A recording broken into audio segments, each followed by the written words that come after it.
میرے اللہ نے یہاں جب اس آیہ مبارکہ میں مودت آل مصطفیٰ کو حکماً بیان کیا تو آغاز لفظ کل سے کیا.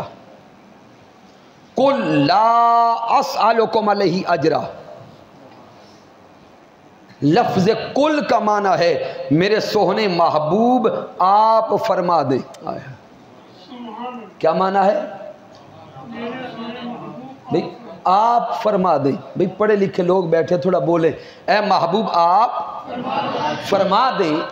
یہ لفظ کل قرآن مجید فرقان حمید میں کم و بیش 332 بار آیا ہے. لفظ کل قرآن مجید میں کتنی بار آیا؟ 332 بار. معنی ہے میرے محبوب آپ فرما دیں. اب سامعین، رب کائنات جن آیات کریمہ میں لفظ کل نہیں لایا، مجھے بتائیے وہ آیات کریمہ ہم تک کیسے پہنچی؟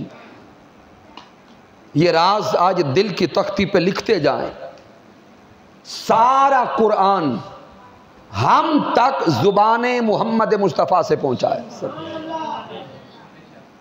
الف لام میم ذالک الکتاب لا ریب فیہ، یہ آیہ مبارکہ بھی ہم تک زبان مصطفیٰ سے پہنچی. والضحیٰ واللیل اذا سجا ما ودعک ربک وما قلی، یہ آیہ کریمہ بھی ہم تک زبان مصطفیٰ سے پہنچی. قل هو اللہ احد، یہ آیہ کریمہ بھی ہم تک زبان مصطفیٰ سے پہنچی. اب سامعین تھوڑا ذہن پہ زور ڈالیں، سوچیں، فکر کریں، تدبر لیں کہ وہ آیات کریمہ جو کل کے ساتھ آئی ہیں وہ بھی ہم تک زبان مصطفیٰ سے پہنچی، اور وہ آیات کریمہ جن میں لفظ کل نہیں آیا وہ آیات کریمہ بھی ہم تک زبان مصطفیٰ صلی اللہ علیہ وآلہ وسلم سے پہنچی. تو سامعین رب کی بارگاہ میں آئیے ادب سے سوال کر دیں، مولا جب سارا کلام آنا زبان مصطفیٰ سے تھا تو پھر بطور خاص 332 بار کل فرمانے کی ضرورت کیا تھی؟ چونکہ اگر تو کل فرمائے تب بھی قرآن اسی زبان سے آئے، اور اگر کل نہ فرمائے تو تب بھی قرآن اسی زبان سے آئے. مولا پھر فرق کیا پڑا؟ جب فرق نہیں پڑنا تھا، بدلنا کچھ نہیں تھا، تو مولا پھر کل کیوں لاتا رہا؟ یہ راز آئمہ علوم القرآن نے سمجھایا، اور آئمہ فقہ نے احکامات کو بیان کر کے یہ راز سمجھایا. لفظ کل کا فلسفہ سمجھانے کے لیے میں 2 الفاظ آپ کے ذہنوں کو پہنچانے لگا. ایک ہے راہ انکار اور دوسرا ہے راہ فرار. جاگ رہے ہیں؟ ایک ہے راہ انکار اور دوسرا راہ فرار. وہ آیات مبارکہ جن کے آغاز میں لفظ کل نہیں آیا، لفظ کل نہیں آیا، ان آیات کریمہ میں اللہ نے جو احکامات اتارے ہیں ان احکامات کا انکار تو کفر ہے، لیکن فرار کا راستہ موجود ہے. جن آیات کے آغاز میں لفظ کل نہیں آیا، ان آیات میں جو احکامات اتارے گئے ان احکامات کا انکار کفر ہے، لیکن فرار کا راستہ موجود ہے. اور وہ آیات بینات جن کے آغاز میں لفظ کل آ گیا، لفظ کل کے ساتھ اللہ نے جو احکامات اتارے ہیں ان احکامات کا انکار بھی کفر ہے، ان سے فرار بھی کفر ہے. اب میں قرآن سے دلائل دینے لگا. میرے اللہ نے فرمایا اقیم الصلاۃ، نماز قائم کرو. رب کائنات نے 20 بار قرآن مجید میں نماز کے قائم کرنے کا حکم دیا ہے۔ سامعین محترم، ابھی نماز عشاء ادا کی، اس سے پہلے مغرب پڑھی، مسجد میں آذان ہوئی، محلے والوں نے سن لی، تو کیا سارے محلے والے نماز پڑھنے آ گئے تھے؟ محترم قاری صاحب، کیا سارے آئے؟ نہیں آئے۔ اللہ کا حکم نماز قائم کرنے کا ایک بار نہیں، بار بار ہے۔ مسجد میں آذان بھی ہو گئی، سننے والوں نے سن بھی لی، لیکن نماز پڑھنے بولیں گے سارے نہیں آئے۔ مجھے بتائیے گا اور شرعی فتویٰ بتائیے گا کہ جو نماز پڑھنے نہیں آئے ان کے لیے شریعت کا فتویٰ کیا ہے؟ کیا کفر کا ہے؟ گھبرائے نہیں، اونچا بولے نہیں، بلکہ گنہگار ہونے کا ہے، فاسق و فاجر ہونے کا ہے۔ اگر کوئی نماز کا انکار کرے گا وہ تو کافر ہوگا، لیکن جو انکار نہیں کرتا لیکن غفلت کرتا ہے، پڑھتا نہیں، ادا نہیں کرتا، وہ کافر نہیں بلکہ گنہگار ہے۔ پتہ چلا انکار سے تو کفر ہے، لیکن فرار کا راستہ بولیں گے موجود ہے، چونکہ حکم کے پیچھے لفظ کل کی طاقت نہیں آئی۔ اب آگے پڑھیں، میرے اللہ نے فرمایا وَآتُوا الزَّکَاۃَ، زکوٰۃ ادا کرو۔ تو سامعین محترم، وہ تمام صاحبان نصاب جن پر سال گزرنے کے بعد زکوٰۃ واجب ہو جاتی ہے، کیا وہ سارے زکوٰۃ دیتے؟ نہیں دیتے۔ اگر سارے زکوٰۃ ادا کرنے لگ جائیں تو پھر چوکوں میں کوئی مانگنے والا نظر نہ آئے۔ تو پتہ چلا کہ جن پر زکوٰۃ واجب ہے وہ سارے ادا نہیں کرتے، تو جو ادا نہیں کر رہے ان کے لیے فتویٰ کیا ہے؟ کیا کافر ہو گئے؟ نہیں، بلکہ گنہگار ہوئے۔ تو سامعین محترم، زکوٰۃ کا بھی انکار کرنے والا تو کافر ہے، لیکن جس نے ادا نہ کی مانتا ہے وہ گنہگار ہوا۔ تو پتہ چلا کہ یہاں بھی فرار کا راستہ موجود ہے۔ پھر میرے اللہ نے قرآن میں فرمایا کتب علیکم الصیام، تم پر رمضان کے روزے فرض کر دیے گئے۔ تو کیا سارے مسلمان رمضان کے پورے روزے رکھتے؟ نہیں رکھتے، ہٹے کٹے ہم دیکھتے ہیں کہ روزے کے قریب نہیں جاتے۔ تو جو روزہ نہیں رکھ رہا کیا شریعت کا فتویٰ ہے؟ کافر ہے؟ نہیں، بلکہ گنہگار ہے۔ اسی طرح جس پہ حج فرض ہے کیا وہ سارے حاجی بن گئے؟ نہیں، فرض ہونے کے باوجود جس نے حج ادا نہ کیا وہ گنہگار ہوگا۔ تو سامعین محترم دیکھتے جائیں، ان آیات کریمہ کے پیچھے لفظ کل کی طاقت نہیں آئی، تو پتہ چلا انکار کرنے سے تو کفر ہوتا ہے، لیکن فرار کا راستہ موجود ہے۔ اب آئیے مڑیں لفظ کل والی آیات کریمہ کی طرف۔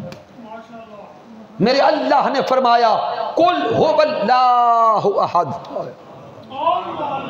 اے میرے سوہنے مصطفیٰ، اپنی سوہنی سوہنی پیاری پیاری میٹھی میٹھی زبان اقدس سے آپ فرما دیں وہ اللہ ایک ہے۔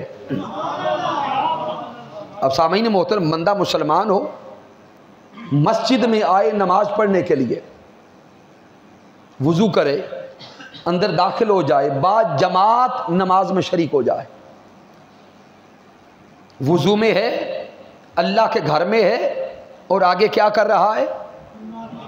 نماز ادا کر رہا ہے۔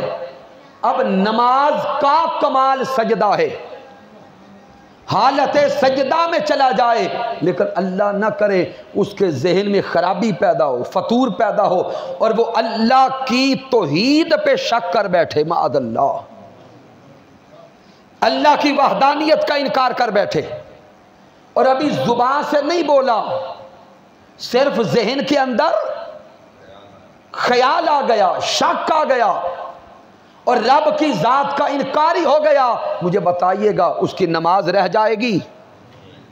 سوچ لیں بھائی، اس نے اللہ کی وحدانیت کا معاذ اللہ انکار کیا ہے، کیا بھی اپنے اندر ہے، نماز رہ جائے گی؟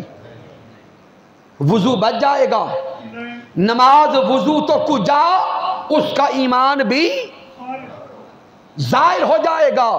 اب مجھے بتائیے، دونوں طرف موازنہ کیجئے گا، ادھر صرف مسلمان ہے، انکار نہیں کرتا، لیکن نماز کے قریب ہی نہیں گیا،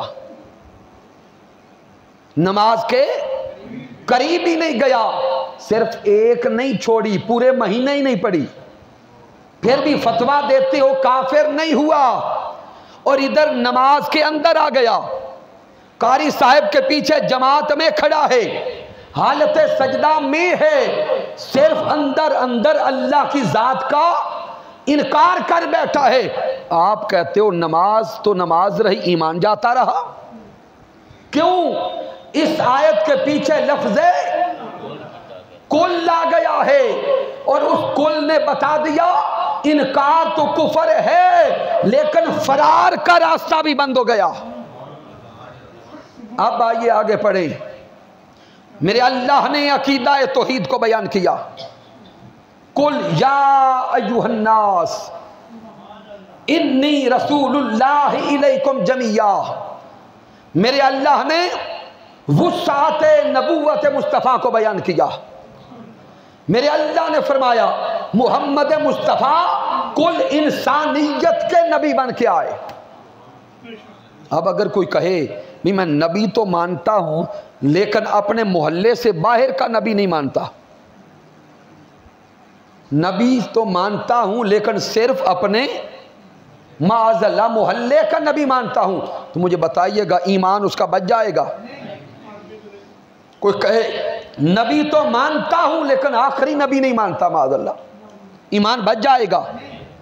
تو سامعین محترم، عقیدہ رسالت پر آ گئے، یہاں بندہ نمازیں پڑھے، روزے رکھے، حج و زکوٰۃ کرے، اپنے محلے کی حد تک مان کر سب کچھ کر لے، صرف اتنا کہے کہ آخری نبی معاذ اللہ نہیں مانتا، تو آپ کہتے ہو کہ نہ نمازیں رہی، نہ روزے رہے، نہ ہی ایمان رہا۔ مجھے بتائیے گا بھئی عمل کر رہا ہے، کس شے نے ایمان سے نکال دیا؟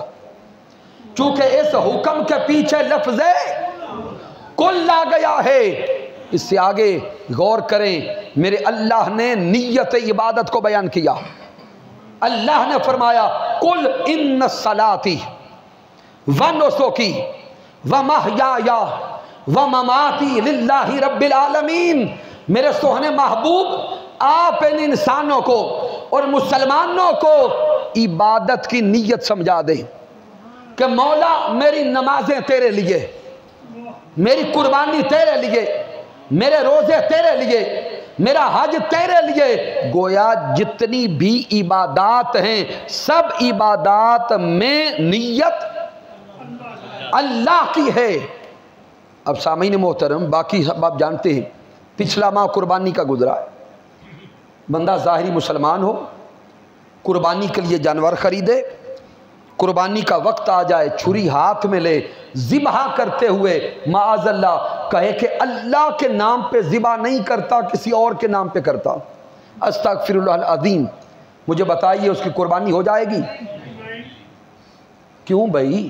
آپ بھی جانور ذبح کر رہے ہیں اور وہ بھی جانور ذبح کر رہا ہے، آپ کا بھی جانور بکرا ہے، اس کا بھی بکرا ہے، آپ نے بھی چھری چلائی، اس نے بھی چھری چلائی، ظاہری عمل میں کوئی فرق نہیں آیا۔ فرق کہاں پڑا؟ آپ نے نیت کی ہے اللہ کے لیے اور معاذ اللہ اس نے نیت کی ہے غیر اللہ کے لیے۔ ظاہری عمل ایک جیسا، تو ظاہری عمل ایک جیسا کر کے بھی وہ قربانی قبول نہ کروا سکا، بلکہ قربانی کا قبول کروانا تو نیچے رہ گیا، وہ ایمان سے بھی خارج ہو گیا۔ کیوں؟ اس حکم کے پیچھے بھی طاقت لفظ کل کی آ گئی۔ اب غور کیجئے گا، جس کل کو لا کر میرا اللہ عقیدہ توحید کو بیان کرتا ہے، جس کل کو لا کر میرا اللہ عقیدہ رسالت کو بیان کرتا ہے، اور جس کل کو لا کر رب کائنات نیت عبادت کو بیان کرتا ہے، اسی کل کو بیان کر کے میرا اللہ محبت آل مصطفیٰ کو بھی بیان کرتا ہے۔